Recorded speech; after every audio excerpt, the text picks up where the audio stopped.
Monsieur le secrétaire d'État auprès du ministère de la Défense nationale chargé de la gendarmerie nationale, Excellence Madame l'ambassadeur, inaruritra mpiretan-drazana manatrika izao lanonam-pahatsiarovana ny fahazato-taona ny ady lehibe izao.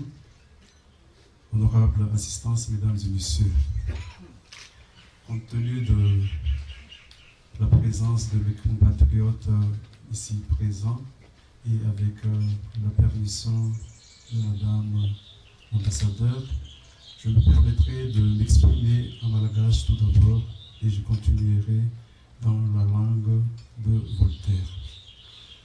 Akafalina no iarabako atsika menakavy tonga manatrika izao lanonana izao.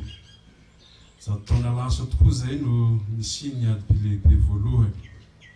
Nandray anjara tamin'izany ny razambentsika ary mino aho fa efa lasa korazana daholo izy menakavy. Namotondo ny tany Frantsa ny ran'izy ireo. Bebe ihany koa no nitondra takaitra no niady izay ady nandraisan'ny firenena maro anjara tamin'izany taona 1770 izany.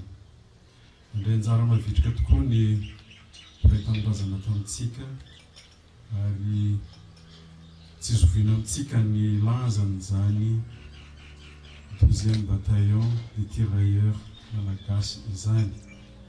Ary izany indrindra no nampihetsika ny ampopon'izy ireo rehefa niverina tanindrazana ka nahatonga azy ireo niatrika ny tolom-panafahana fa hiverena ny fahaleovantenan'i Madagasikara indray.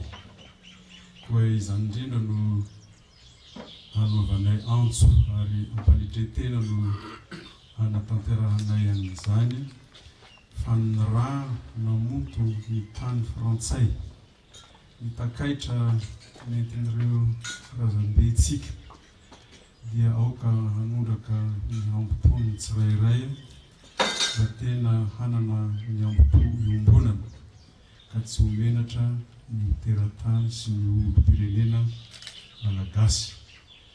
Hiatrika ny adidy hanana ihany koa ny tamberin'andraikitra eto amin'ny tany sy ny firenena satria dia nahoana tokoa moa no nahafohy tenantsika isika ho an'ny Frantsa nefa tsy vonona ny iaro mba hoentina hampandroso an'i Madagasikara. Dia ararotinay ny fahazato-taona ny tsingerin-taona ny ady lehibe voalohany hanaovana ny zany antso izany satria dia isika izao sy ny taranaka ho avy ny tena tompony ty nosin-drazantsika ety izay efa foiny ho antsika.